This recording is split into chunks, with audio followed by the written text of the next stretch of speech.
Heurísticas, los atajos de tu mente. No hay minuto que pase en nuestras vidas sin que tengamos que tomar decisiones.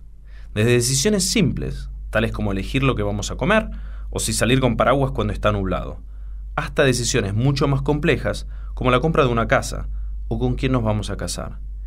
Y lo hacemos evaluando certezas e incertidumbres, poniendo sobre la balanza la gratificación a corto plazo versus los beneficios a largo plazo.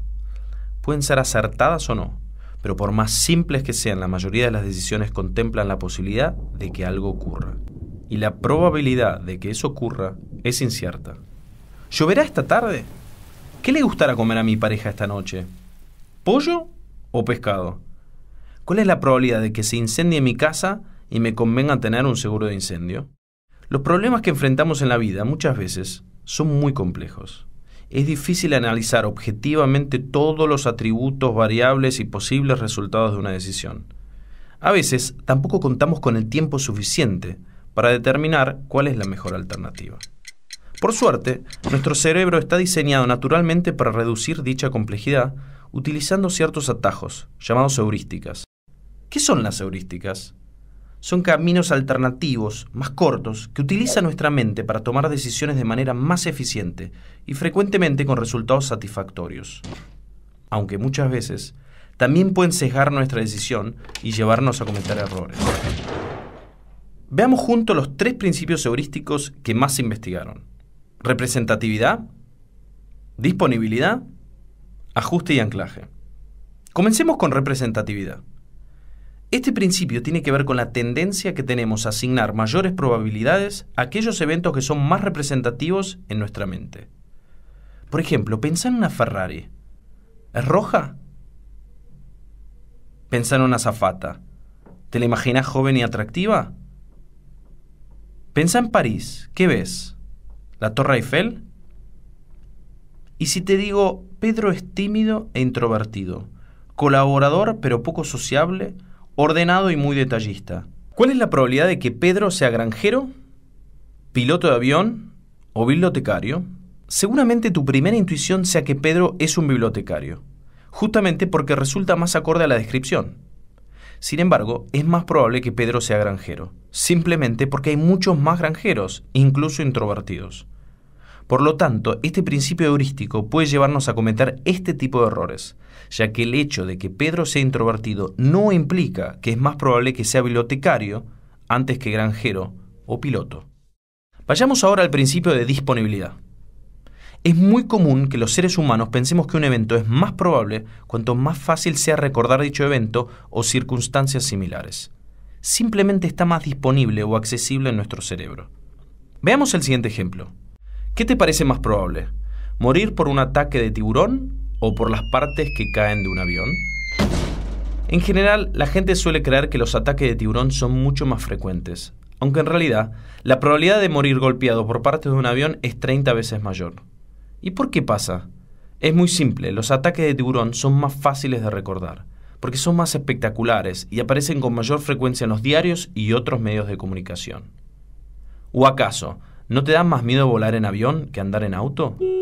Veamos este otro ejemplo. Pensá en palabras en español de 4 o más letras. ¿Cuántas tienen R en la primera posición y cuántas en la tercera?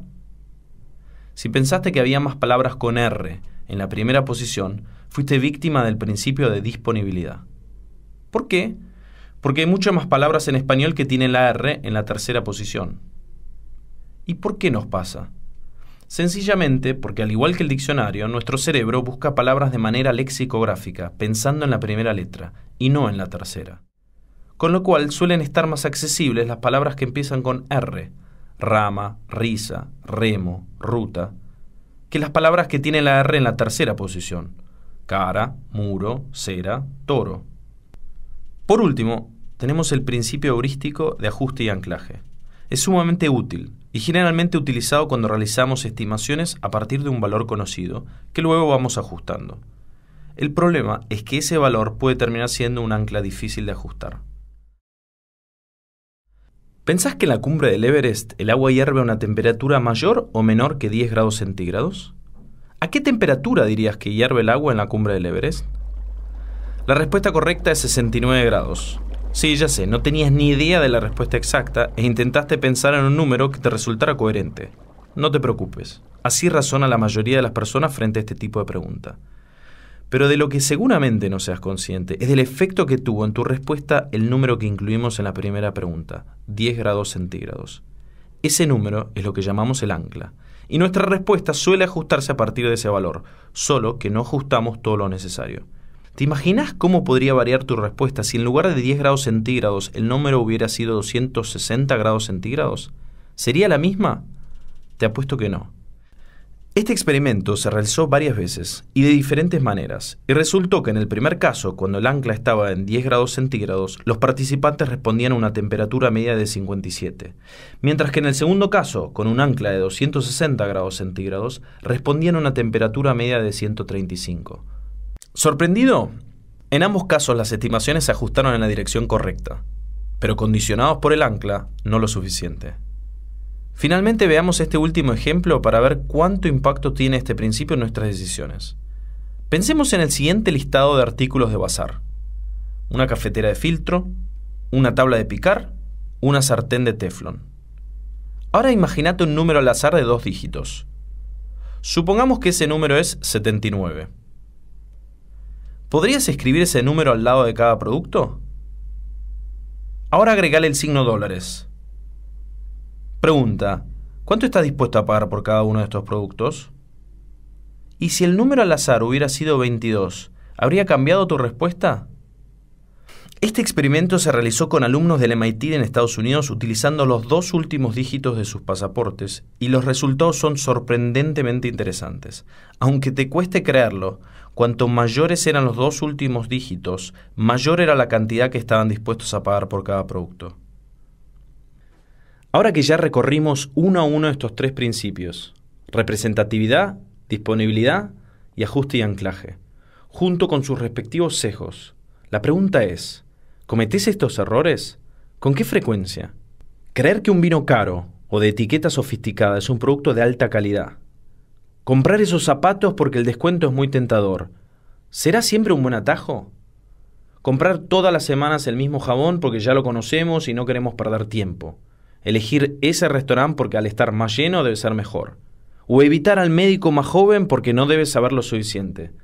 ¿Serán siempre las mejores reglas para decidir?